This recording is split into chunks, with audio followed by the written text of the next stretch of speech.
second row of the year. He's ahead of Fabio Quartararo, and Mir's going to make positions up in turn 1 also. Away they blast up that straight for the first time. Bagnaia might actually be out-dragged here by Jorge Martin as they head up towards turn 3 for the first occasion. It all gets oh so tight in there into turn 3. Martin leads from Bagnaia in second place. It all concertinas up. Mir is there in third, and look at Marc Marquez already making progress. He's up into 5th. Yeah, incredibly aggressive from Marc Marquez. As you down to 9th place from 4th on the grid. Marquez! That was a brave move into the second left-hander. He forced the door open there, Gavin. Huge can opener moment, wasn't it, for Marc Marquez through that left hand. That's where he always tried to have a go at Andrea Dovizioso over the years in his scraps with the Ducatis at this venue. And actually, Quartararo losing out to Vinales.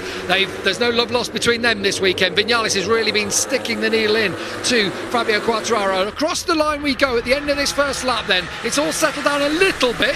Pecco Bagnaia leading from Joan Mir at the end of lap 1 with Martin in 3rd. It's Marc Marquez in 4th. Fabio Quartararo is in 5th place. And you can just see some green gone. Again. These two are going at it. I tell you, the teammates, Quartararo and Maverick Vinales, have literally been going head to head all weekend, haven't they? There's, like I say, no love lost there. Mir was very, very deep there in turn 4, and he's going to lose. Oh, he's going to run Marquez wide. Without a doubt, Marquez came through on Mir because he'd gone so deep into 4.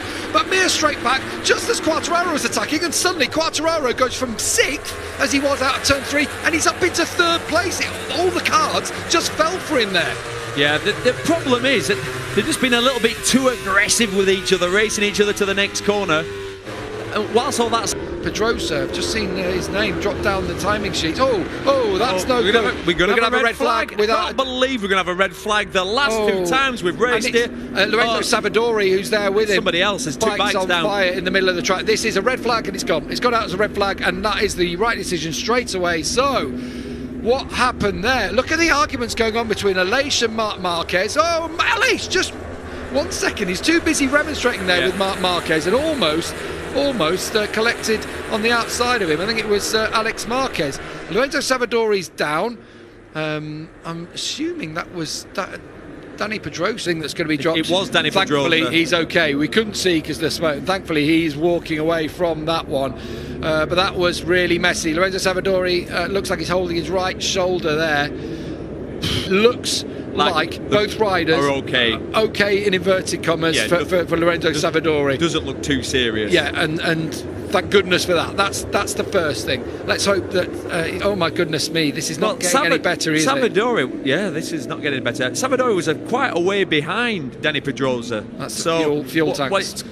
Did he T-bone him? Has he gone up the inside and just collected Dani Pedrosa? We've seen it. Sam Loach, do you remember in Moto 2 last year? We've seen it one of those. All through Dani Pedrosa's career, he's been on the wrong end of these sorts of incidents. Oh yeah, I mean his bike is toast. So they could see Aleix is not happy. I'd like to see what he's talking about, because it must be big. We know he's quite an animated character anyway. We're going to see it, but we're going to see the crash. Do you know what it is? It's Dani's just gone down. We've seen a few people have this, over this weekend coming out of the corner. Actually, certainly wide. It seems like if you're going wide into turn 1, this is what's come up on our timing screen. It should have been 28 lap race. So, but Mir went deep at turn 4. So Marquez, every right, came through back on the inside. But because in that turn 4 there is a way you can get a late apex. Then it all got messy in turn 6. Do you know what? Vinales got a good start, and Marquez next to him and that's why I thought he'd... that's what the move was. Marquez went in hard on Aleix into turn 1. There wasn't really a gap there. But it's a turn 1... Turn 1 incident. Are we on board with it? Are we on board with it now, Aleix? I think we are. Watch this. If we are... watch this. Watch this. Yeah, there was no room at all there, Trest. Oh yeah, without a doubt. Now this is going to take some clearing up. As Dani Pedrosa comes back to his garage, he will have a spare bike. Pete Benson, his crew chief, will he bet to race then?